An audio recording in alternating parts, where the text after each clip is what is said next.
In Work Together 15-4, the first step is to post the adjusting entries. So we have all of our adjusting entries here, and you'll post them to the correct accounts in the ledger, ultimately bringing those ledger account balances up to speed and up to the accurate amount to reflect on the income statement and balance sheet. Step 2, you will need to update the 3-line header, always the company name, the name of the document, followed by the date. And then you will go through and update the account balances for any account that is blank. So allowance for uncollectible accounts, come up here into our ledger.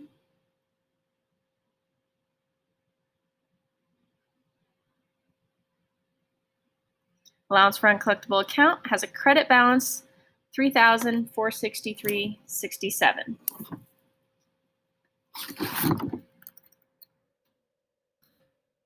And you will continue doing that for the remainder of the accounts that do not have a balance. You will not have a balance for our federal income tax expense yet. So you'll update all of those blanks with the correct balance from up above in the ledger. After you've created the adjusted trial balance, you can see the adjusted trial balance here. You will next need to calculate using the numbers below income summary. So that's always our cutoff line. Everything below income summary goes into our federal income tax calculation. So everything below income summary, the credits add up to, after adding up all of the credits, including income summary and below, all of these credits will give you this amount right here, $536,948.17. All of the debits, income summary and below, will give you this amount right here, $395,360.48.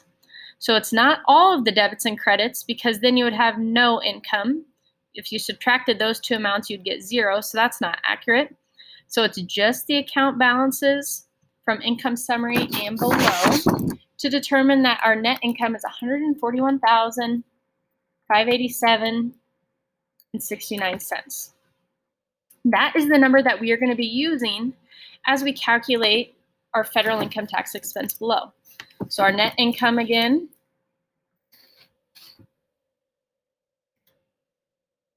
of the amount over. So this is where you might need to utilize the book over here.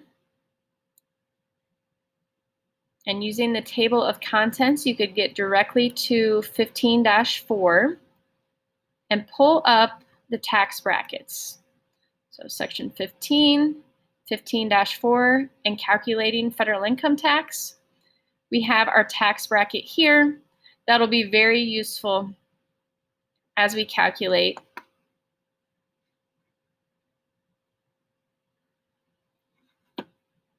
when calculating our federal income tax. Our $141,000 of net income will land us in this same tax bracket.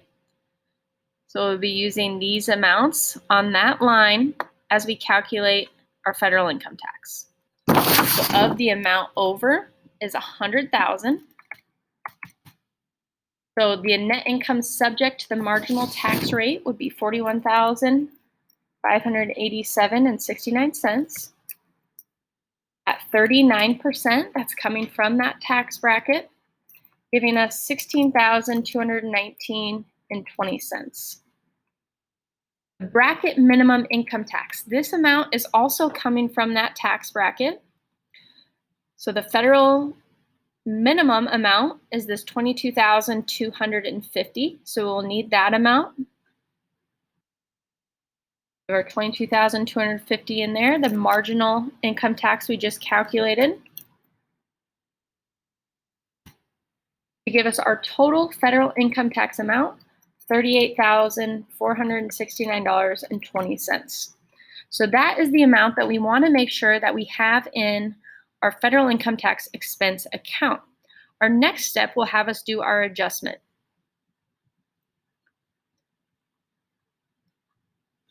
So we have the 31st federal income tax expense.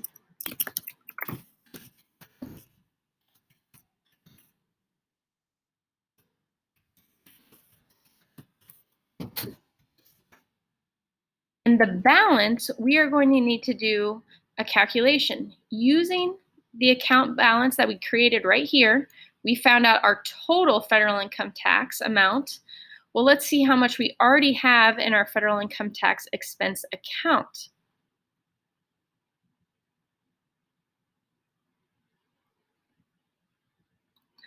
You can see here, federal income tax expense. We have $32,000 already in that account. So we will need to use a calculator and take the total amount that we calculated, $38,469.20, minus the $32,000 that we already have in there. So our total adjustment is for $6,469.20.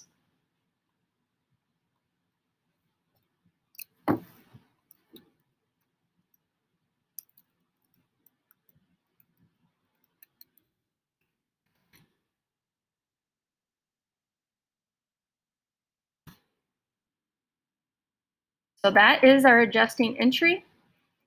The last step will have you posting the federal income tax expense the same way we have posted everything up to this point, and ultimately adjusting your trial balance one final time to include that federal income tax expense amount.